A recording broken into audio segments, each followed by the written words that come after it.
నడవకుండా వారి ఆలోచనలు, వారి పద్ధతులు, వారి యొక్క పనులు వేరుగా ఉంటాయి ప్రియ దేవుని బిడ్డలారా. కానీ ఇక్కడ యేసయ్య మాత్రం ఏంటంటున్నాడంటే తండ్రి చిత్తము నెరవేర్చబడడానికి విమోచన క్రయధనముగా తన ప్రాణాన్ని పెట్టడానికి లోకానికి వచ్చి ఉన్నాడు. హల్లెలూయా. ప్రియ దేవుని బిడ్డలారా, ప్రాణము చాలా విలువైనది. ఆయన అంటాడు, ప్రార్థన చేస్తున్నాడు, అయ్యా నీ చిత్తమైతే ఈ గిన్నె నా యొద్ద నుండి తొలగించు ప్రభువా. మరలా మరలా వెళుతున్నాడు, గెత్సేమనే తోటలో ప్రార్థిస్తున్నాడు, మోకాళ్ళ మీద పేతురు యోహానులను వెంటబెట్టుకుని వెళుతున్నాడు, ప్రార్థన చేస్తున్నాడు, అయ్యా మీరు కూడా మెలకువగా ఉండి ప్రార్థన చేయండి, ఇదిగో సమస్య రాబోతుంది, దీని నుండి తొలగించబడాలి అంటే ప్రార్థన చేయండి. ఈ రాత్రికాల సమయంలో మనము కూడా ఏదైనా శోధన వస్తుందని తెలియచేయబడింది అనుకో, మనకు కళల ద్వారా, దర్శనముల ద్వారా దేవుడు మనకు ముందుగా కొన్ని విషయాలు తెలియచేస్తూ ఉంటాడు. ఎప్పుడు ప్రార్థన చేసుకుంటున్నప్పుడు, ఆధ్యాత్మికంగా బలపడుతున్నప్పుడు, దేవుని దగ్గర మనం ఉంటున్నప్పుడు, మనం ఆయన ప్రార్థనలో ఏకీభవిస్తున్నప్పుడు, మన ఆత్మ ఆయన ఆత్మతో ఏకమవుతున్నప్పుడు దేవుడు మనతో మాట్లాడుతూ ఉంటాడు. వాక్యము ద్వారా, కళల ద్వారా, దర్శనాల ద్వారా మనం ఏం చేయాలంటే ప్రార్థన చేయాలి. ప్రియ దేవుని బిడ్డలారా, అయ్యా నీ చిత్తమైతే ఈ సమస్య నాకు కనపడుతుందయ్యా, ఈ శోధన వస్తున్నట్టు నాకు తెలియజేయబడుతుందయ్యా, నీ చిత్తమైతే నాకు తొలగించు ప్రభువా, నా కొరకు రక్తాన్ని పెట్టావు కదయ్యా, ప్రాణాన్ని ఇచ్చావు కదయ్యా, అయ్యా నాకు ఈ సమస్య, శోధన మీరు తొలగించండి ప్రభువా, నీ సాక్షిగా ఉండాలని మనం ప్రార్థన చేసుకునే వారిగా ఉండాలని ప్రభు పేరిట మనం చేస్తున్నాం. ఇక్కడ తెలియచేయబడుతుంది విమోచన క్రయధనము. విమోచన అంటే దేవుని బిడ్డలారా, ఆయన మనకి శుద్ధి చేయడానికి, మనల్ని ఆయన బ్రతికించడానికి ఆయన ఈ లోకానికి వచ్చాడని ప్రభు పేరిట మనం చేస్తున్నాం. దేని నుండి విమోచన మనకు కలుగుతుందంటే తీతుకు రాసిన పత్రిక 2వ అధ్యాయము 14వ వచనంలో ఈ విధంగా వ్రాయబడి ఉన్నది. ప్రియ దేవుని బిడ్డలారా, తీతుకు రాసినటువంటి పత్రిక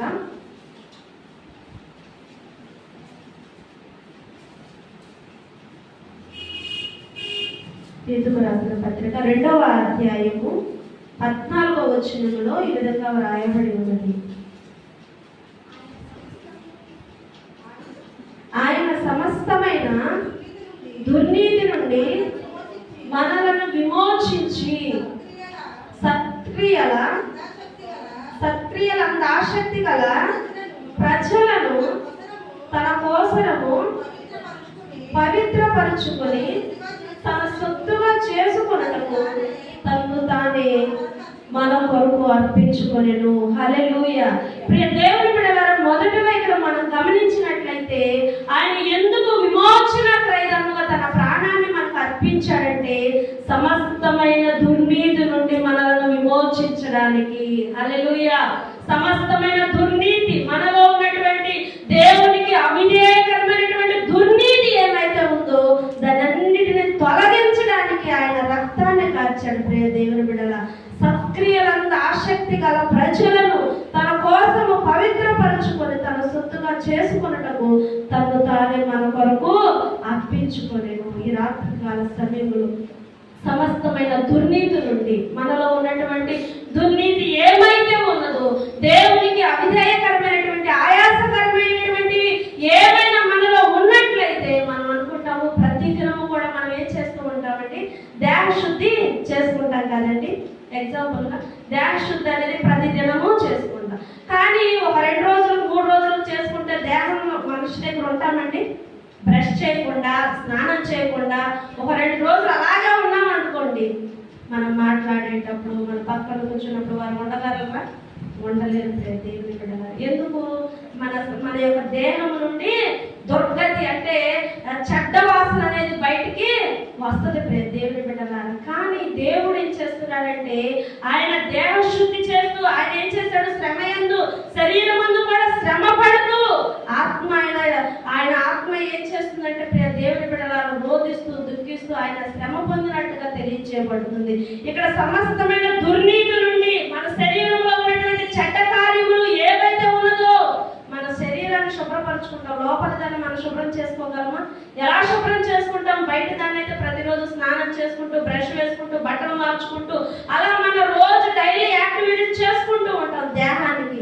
అదే మన ఆత్మకు. ప్రియ దేవుని బిడ్డలారా, మన ఆత్మ ఎలా ఉండాలని యేసయ్య కోరుకుంటున్నాడంటే సమస్తమైన దుర్నీతి నుండి మనం విడుదల పొందాలని ఆయన కోరుకుంటున్నాడు. ప్రియ దేవుని బిడ్డలారా, మన దేహంలో మన ఆయన చూడగానే ఆత్మనే ఆయన చూస్తున్నాడు. ప్రియ దేవుని బిడ్డలారా, ఆత్మకు ఈ దేహం అనేది మట్టిలో కలిసిపోతుంది, ఇది మట్టికి అంకితం అయిపోతుంది. కానీ ఆత్మకు యుగ యుగాలు జీవించే యొక్క ధన్యత ఉంటుంది. కాబట్టి ఆయన రెండు మార్గాలు ఉన్నవండి.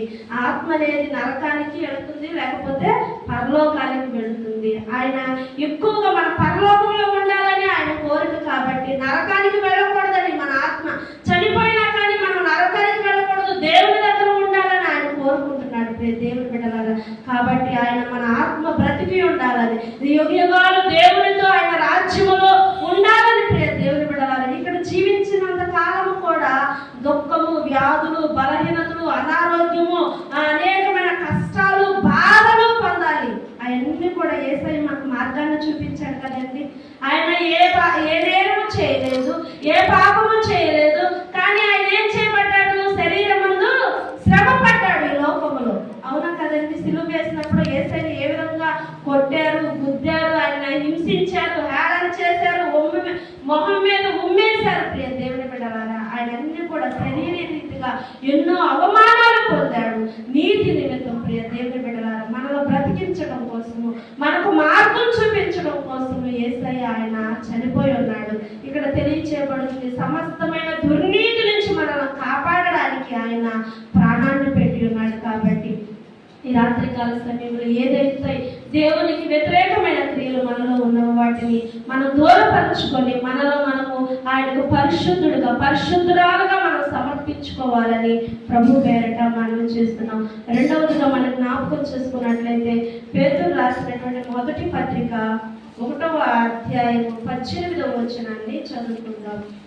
పేతురు రాసినటువంటి మొదటి పత్రిక 1వ అధ్యాయము 18వ వచనాన్ని చదువుకుందాం. పితృపారంపర్యమైన మీ వ్యర్థ ప్రవర్తనను విడిచిపెట్టినట్లుగా వెండి బంగారముల వంటి క్షయ వస్తువుల చేత మీరు విమోచింపబడలేదు కానీ అమూల్యమైన రక్తము చేత, అనగా నిర్దోషమును నిష్కళంకమునకు గొర్రె పిల్ల వంటి క్రీస్తు రక్తము చేత విమోచింపబడతారని మీరు ఎరుగుదురు కదా. హల్లెలూయా. ప్రియ దేవుని బిడ్డలారా, ఇక్కడ తెలియచేయబడుతున్నాడు. రెండవదిగా, పితృపారంపర్యమైనటువంటి మీ వ్యర్థ ప్రవర్తనను విడిచిపెట్టినట్లుగా వెండి బంగారముల వంటి క్షయ వస్తువుల చేత మీరు విమోచింపబడలేదు. మరి వేటి ద్వారా విమోచింపబడలేదండి? వెండి బంగారములవి మనం రక్షించవు, మనం బ్రతికించవు. ఎంత వెండి ఉన్నా, ఎంత బంగారం ఉన్నా, ఎంత డబ్బున్నా, ఎంత ఐశ్వర్యం ఉన్నా, ఎంత గౌరవం ఉన్నా, పేరు ప్రఖ్యాతులున్నా, అవన్నీ బలహీనతలు వచ్చినప్పుడు మనం కాపాడుతామండి? కాపాడవు. ప్రియ దేవుని బిడ్డలారా, అవి ప్రాణాన్ని మనల్ని రక్షించలేవు. యేసయ్య మాత్రమే మనం రక్షించగలడు. ప్రియ దేవుని బిడ్డలారా, వెండి బంగారం ఏవి కూడా మనం రక్షించవు. కాబట్టి మనం ఏదైతే పితృపారంపర్యమైనటువంటి మీ వ్యర్థ ప్రవర్తనను విడిచిపెట్టినట్లుగా ఈ రాత్రికాల సమయంలో ఎప్పటి నుంచో పురాతన నుంచి నువ్వేదైనా విడిచిపెట్టలేదని, నేను విడిచిపెట్టాలనుకుంటున్నాను కానీ విడిచిపెట్టలేకపోతున్నానని నువ్వు బాధపడుతున్నట్లయితే ఈ సిలువ రక్తము ద్వారా ఈ రాత్రికాల సమయంలో, అయ్యా నేను ఎప్పటి నుంచో ఈ యొక్క ఆయా నీకు వ్యతిరేకమైన క్రియ నాలో ఉన్నది ప్రభా, ఈ పని నేను చేయకూడదు అనుకుంటున్నాను, చేస్తున్నాను ప్రభా.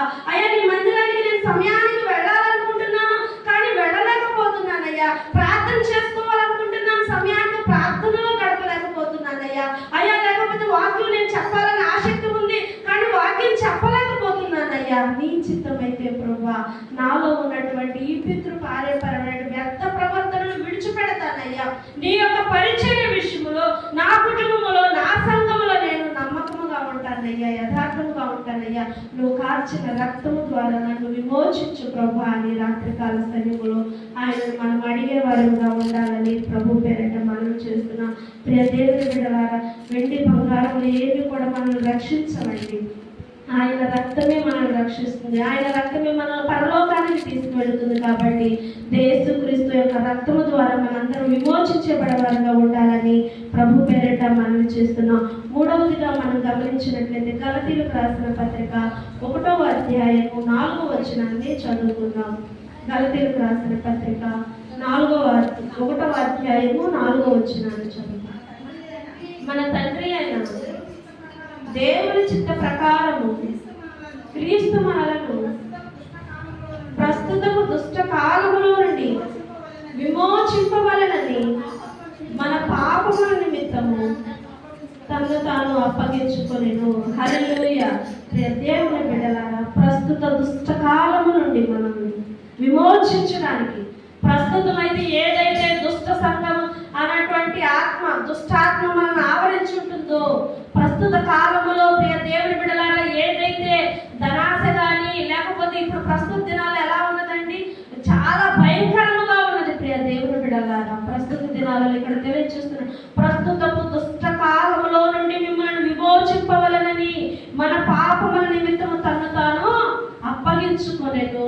ప్రియ దేవుని బిడ్డలారా, తను తాను అప్పగించుకున్నాడు. ప్రస్తుత కాలము దుష్ట తలంపుల నుండి, దుష్ట కాలములో నుండి, ప్రస్తుత కాలంలో చాలా ధనాశ ఎక్కువైపోతుంది ప్రియ దేవుని బిడ్డలారా. తిండిపోతుతనం ఎక్కువైపోతుంది ప్రియ దేవుని బిడ్డలారా. అన్ని కూడా ఎక్కువైపోతుంది. మీరు గమనిస్తున్నారో లేదో ప్రియ దేవుని బిడ్డలారా?